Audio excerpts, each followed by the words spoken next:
Comment négocier avec des gens difficiles de l'affrontement à la coopération William Ury. Coucou tout le monde, j'espère que vous allez bien. Pépite. C'est une pépite, pourquoi? Parce que pour moi, je trouve qu'il est très pertinent dans ce qu'il dit. Et au-delà des affaires, la négociation intervient dans tous les aspects de notre vie. Vraiment, tout sans exception. La vie est une perpétuelle négociation.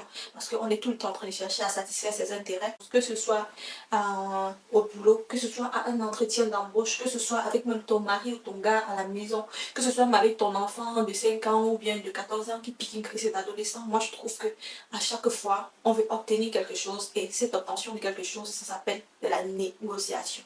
Donc, tu viens avec des intérêts arrêtés. Tu veux que tes intérêts soient satisfaits, sauf que l'autre en face, il a ses intérêts aussi, quoi. Toi, c'est de négocier ensemble de façon à satisfaire les intérêts communs. Parce que tu viens avec quelque chose en tête, lui vient avec quelque chose en tête. Si chacun restait campé sur ses positions, vous n'aboutissez à rien. Donc, vous mettez ensemble, vous regardez dans la même direction pour satisfaire mutuellement vos intérêts. 2, c'est qu'il faut viser haut dans la négociation.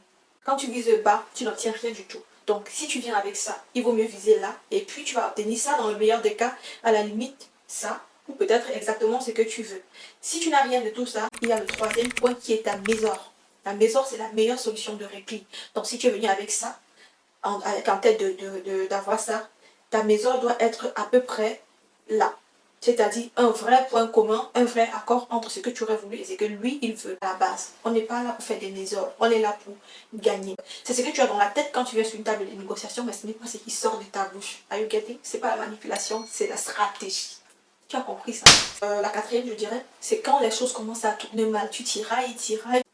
Il faut savoir monter au balcon. C'est quoi monter au balcon? C'est comme quand tu veux prendre de l'air, quoi.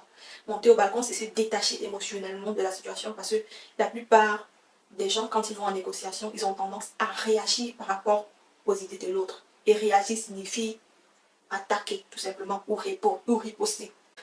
Tu te détaches, tu peux demander une suspension d'audience, tu peux demander à te mettre à l'aise, ça ne gêne absolument personne, contrairement à ce qu'on pense. Tu peux dire que tu as besoin de réfléchir par rapport à ça. Ça ne fait pas passer pour un compte, ça te fait passer pour quelqu'un qui sait ce qu'il veut et qui veut regrouper ses idées. Le dernier point, c'est qu'il faut savoir valider le point de vue de l'autre. C'est faire des compromis. Tu lui donnes l'impression que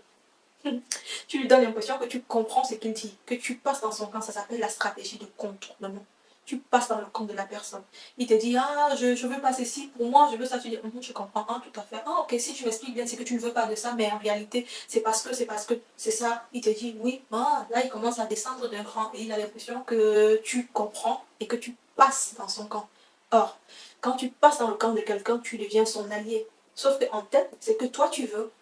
C'est en réalité qu'ils comprennent ce que toi tu as dit aussi. Une fois que tu as donné l'impression de l'avoir compris, il est plus disposé à t'écouter. Donc tu dis, ok, je comprends, ok, je vois.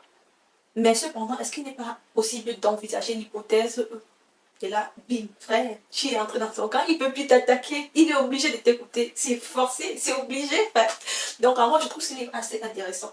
Ceux qui veulent le lire, allez-y, n'hésitez pas, c'est très bon. Je dirais même que ça reflète la réalité de notre société actuellement et on peut très bien s'en sortir en lisant ce livre. J'espère que vous avez aimé. Si vous n'avez pas aimé, abonnez-vous et dites-moi ce qu'il faut faire pour que vous aimez. Je vous embrasse. Mouah.